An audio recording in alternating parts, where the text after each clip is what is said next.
धन गुरु हरगोबिंद साहब जी महाराज ने राजनीति की नवी बुनियाद रखी।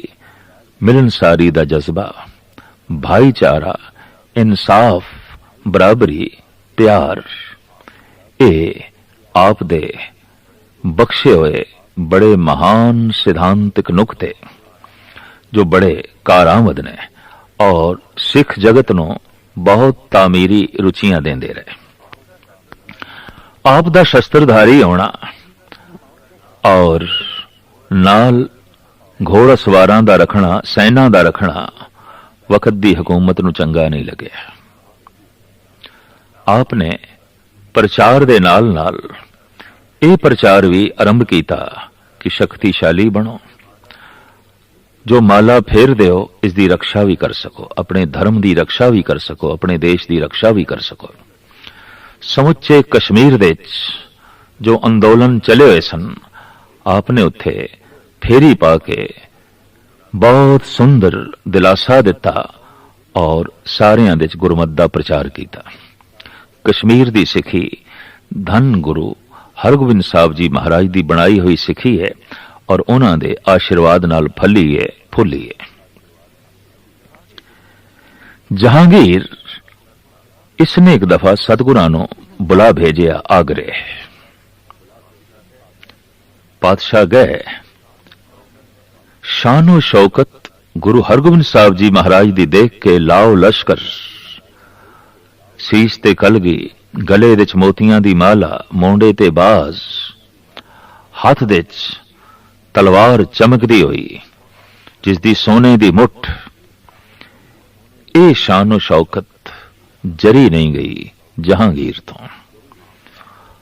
और आम कहावत है, एक बादशाह अपने सामने किसी फकीर नूं ते बर्दाश्त कर सकता है, मंगते नूं ते बर्दाश्त कर सकता है, बादशाह अपनी बराबरी दा किसी बादशाह नूं बर्दाश्त नहीं कर सकता, ईरखा नाल भर जाता है।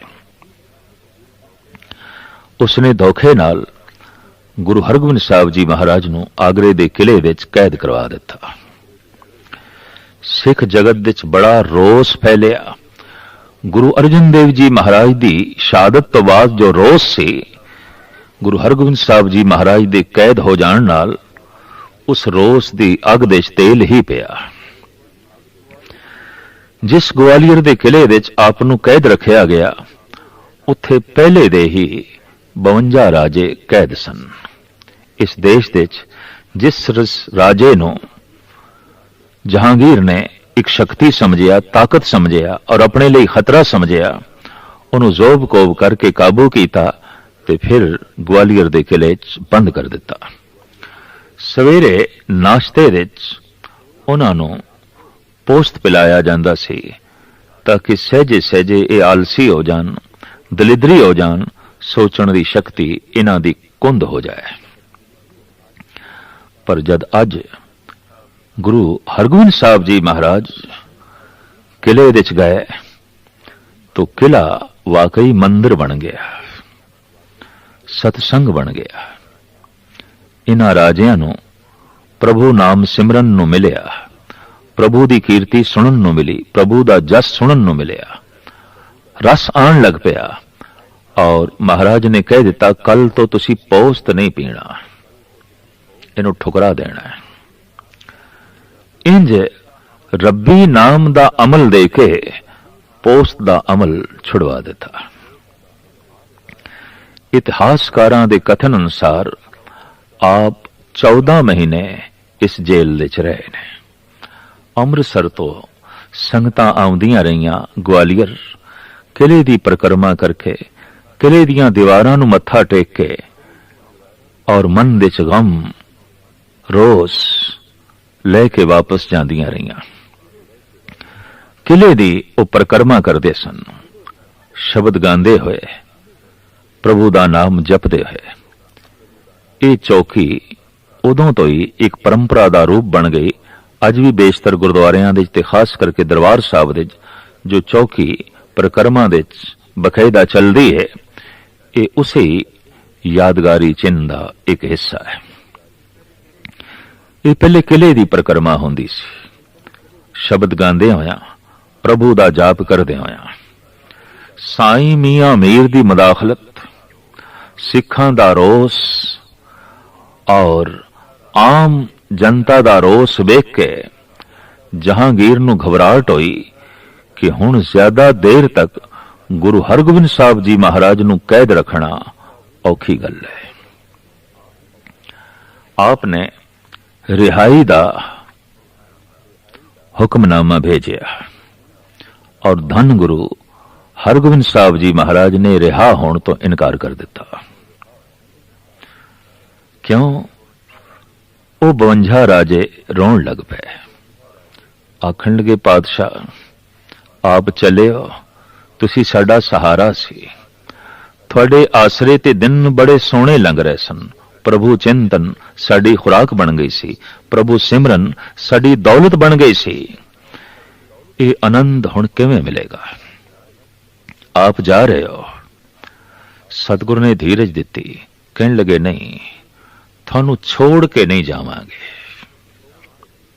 जावांगे तो तुसी भी साडे नाल चलोगे, नहीं तो असी भी नहीं जावांगे। सतगुरु ने जवाब दिता, जिन्ने चिर तक ये राजे नहीं छोड़े जाते असी जेल तो बाहर नहीं आवांगे, किले तो बाहर नहीं आवांगे। तां जहांगीर ने दूसरा हुक्म भेजिया, जितने राजे गुरु हरगोबिंद साहब जी महाराज दा दामन पकड़ लैन वो बाहर आ सकते ने। गुरु हरगोबिंद साहब जी महाराज अक्सर 50 कलियां वाला चोला पहनते सन, बड़ा वड्डा, उंज भी आप दा शरीर भी बड़ा भारी भरकम सी। शायद इसे वास्ते ही कवि संतोख सिंह जी ने और भाई गुरदास जी ने लिखा, दल भंजन गुरु सूरमा वड योधा बहु पर उपकारी। आपने तमाम राजियां नूं कह दिता, एक एक कली पकड़ लो मेरी,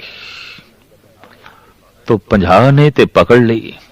राजे 52 सन, दोवां दियां बावां सतगुर ने पकड़ लिया। इस तरह 52 राजे बाहर आए, दर्दी दाते दा नाम पै गया बंदी छोड़ धन गुरु हरगोबिंद साहब जी महाराज। बंधना नूं तोड़न वाले जो उम्र कैद भोग रहे सन, उन्हां दी बंद खलासी की थी।